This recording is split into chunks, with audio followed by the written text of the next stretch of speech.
as a whole as digital nomad entrepreneurs. And, we've had children abroad.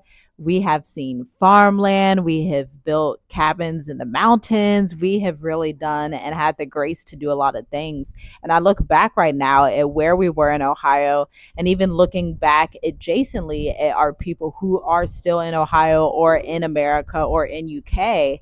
And it's like, wow, this life has been so abundant because of the decisions we've made. And I think it's so humbling. It's something that it's hard to grasp and it's hard to put into words until you live it for this amount of time. I also see a lot of people that go back and forth between America and Africa, or back and forth between African countries every 30 to 90 days. And it's like, wow, we are literally in a place where we have a long stay visa because of the work that we put in back in 2016.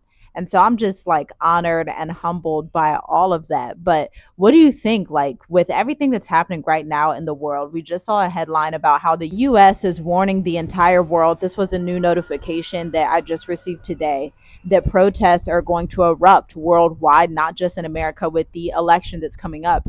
And so it's like, what choices can people make now? I know we kind of disagree on this. I believe people can still make a last minute snap decision, especially those of us who are introverts, who are quick decision makers, who are mentally, they have the capacity to make a quick decision and execute quickly, and it be the right decision for their family.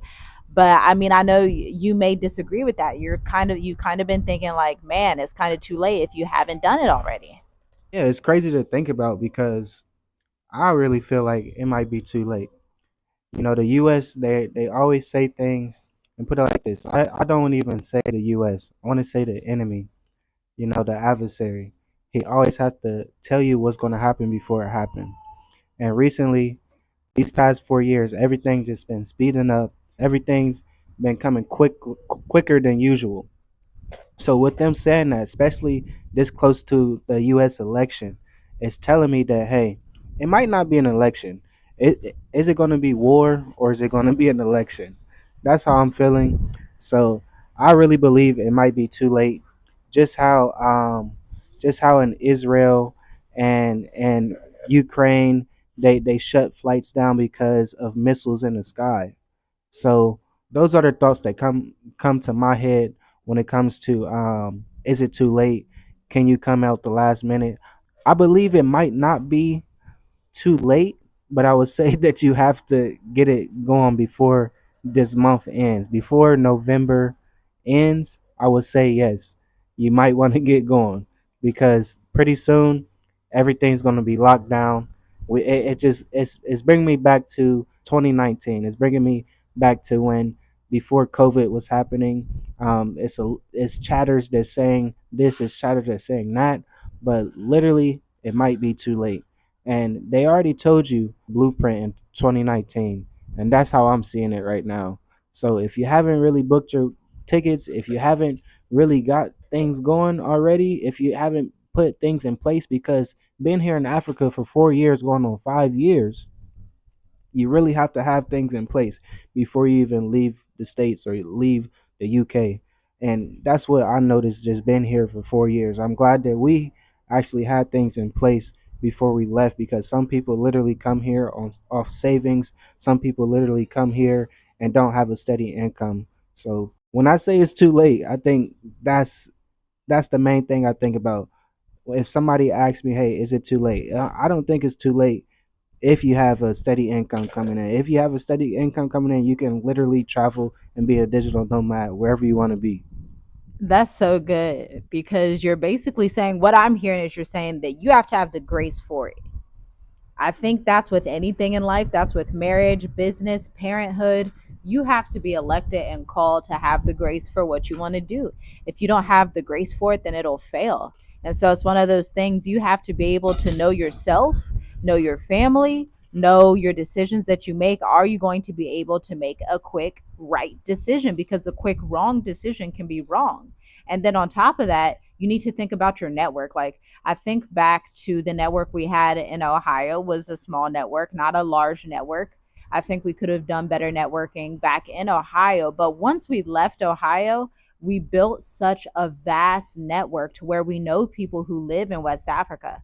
We know people who live in Ghana. We're aware of people and what's going on in Sierra Leone. We understand the dynamics in South Africa to an extent as it relates to long stay visas and things like that and the cost of living. We know what it's like, obviously, in the country that we live in. We know what it's like in Tanzania. We understand the dynamics of Kenya because we have the network inside of Dream Life Africa of people that are distributed amongst about 12 different countries in Africa. And so, and even thinking back to like one of the consultations we did that ended up being a close family friend now, a couple that is in, actually, it's a family that's in Zambia. And you guys, y'all talk often and y'all talk about, what's going on there, what some of their things are that they're doing, what how the weather is, what are some of the dynamics. And so it also comes down to network because I understand that not everybody has a YouTube channel. YouTube automatically opens you up to a network and you get to be put in a very privileged and honorable position where you get access to information that you otherwise wouldn't have access to. And so, for people who are listening that may not have any type of network to Africa, they may not even be interacting with the Africans that are even at their job, right? Even going back to that, because we talked about that in previous videos. Like you and I both had work relationships with the Africans that we worked at in our jobs, whether they were from Sierra Leone, Guinea Bissau, Ghana, wherever they were from, we had good relationships with them. And if you're one of those people already in America that you're condescending and you look down on other people, you're automatically going to have a more difficult transition here versus if you're open to African culture and open to your brothers in West Africa and South Africa and East Africa and even North Africa.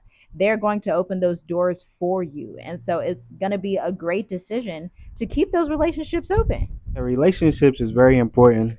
So you really have to believe what our African and our African brothers and sisters say, because they say, hey, they yeah, go to Africa. They're welcoming.